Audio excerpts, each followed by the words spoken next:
Karthedam rural cooperative society 2024-2029 കാലഘട്ടത്തിലേക്കുള്ള ഭരണസമിതി തെരഞ്ഞെടുപ്പിലേക്ക് കോൺഗ്രസിന്റെ നേതൃത്വത്തിലുള്ള സ്ഥാനാർത്ഥികളുടെ പ്രഖ്യാപനവും തെരഞ്ഞെടുപ്പ് കമ്മിറ്റി ഓഫീസിന്റെ ഉദ്ഘാടനവും KPCC general secretary IK Raju നിർവഹിച്ചു. ബഹുമാന്യനായ മണ്ഡലം കോൺഗ്രസ് കമ്മിറ്റിയുടെ പ്രസിഡന്റ്, അതുപോലെ സ്വാഗതം ആശംസിച്ച ശ്യാമും ഒക്കെ ഈ തിരഞ്ഞെടുപ്പിലേക്ക് നമ്മെ എത്തിച്ച സാഹചര്യം വിവരിക്കുകയുണ്ടായി. വളരെ കാലം നമ്മുടെ പൂർവികരാൽ ഉണ്ടാക്കപ്പെട്ട, ഈ പ്രദേശത്തെ കോൺഗ്രസുകാരാൽ തന്നെ ഉണ്ടാക്കപ്പെട്ട ഒരു സഹകരണ സ്ഥാപനം, ആ സഹകരണ സ്ഥാപനത്തെ നിലനിർത്തേണ്ടതിന്റെ ഉത്തരവാദിത്വം ഇന്നത്തെ കോൺഗ്രസിന്റെ നേതാക്കന്മാർക്കുണ്ട്, ഇന്നത്തെ കോൺഗ്രസിന്റെ പ്രവർത്തകർക്കുണ്ട്. അതുകൊണ്ടാണ് ധീരമായ ഒരു നിലപാടെടുത്തുകൊണ്ട് ഒരു തിരഞ്ഞെടുപ്പിലേക്ക് ഇവിടെ കോൺഗ്രസിന്റെ സഹപ്രവർത്തകർ മുന്നോട്ട് പോയത്.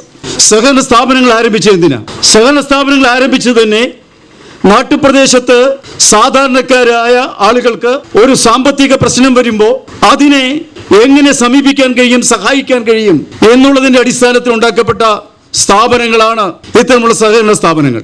കേരളത്തിലെ മിക്കവാറും എല്ലാ സഹകരണ സ്ഥാപനങ്ങളുടെയും തുടക്കം കോൺഗ്രസ്സുകാരിൽ മിക്കവാറും എല്ലാ പ്രദേശത്തും കോൺഗ്രസ്സുകാര് അത് രാഷ്ട്രീയത്തിന് അതീതമായാണ് ഓരോ കാലത്തും സഹകരണ സ്ഥാപനങ്ങൾ തുടങ്ങിയത്. ഏറ്റവും അവസാനം കാണുന്നത് നമ്മൾ കരുവന്നൂർ സഹകരണ സ്ഥാപനത്തിന്റെ ഇവിടെ സ്വാഗത പ്രാസംഗികൻ പ്രസംഗിച്ചതുപോലെ കോടിക്കണക്കിന് രൂപയാണ് പാർട്ടിയുടെ ജില്ലാ കമ്മിറ്റി അറിഞ്ഞ് ആ ജില്ലാ കമ്മിറ്റി വകമാറ്റി ചെലവഴിച്ച് അതിന് പൈസ ഇട്ട ആളുകൾക്ക് ആ പൈസ തിരിച്ച് കൊടുക്കാൻ കഴിയാത്ത സാഹചര്യം ഉണ്ടായപ്പോൾ പലരും ആത്മഹത്യ ചെയ്തു. കർത്തേടത്ത് നടന്ന പ്രഖ്യാപന യോഗത്തിൽ കോൺഗ്രസ് എളങ്കുന്നപ്പുഴ മണ്ഡലം കമ്മിറ്റി പ്രസിഡന്റ് MP ക്ലീറ്റസ് അധ്യക്ഷത വഹിച്ചു. പുതുവൈപ്പ് മണ്ഡലം president Shyamkumar, DCC vice president Tito Antony, ജില്ലാ executive member Dono master, Sevadal young brigadier Vivek Haridas, Congress block president AP Antony, vice president KH Noushad, Roy Karikkassery, Biju Thundiyil എന്നിവർ പ്രസംഗിച്ചു.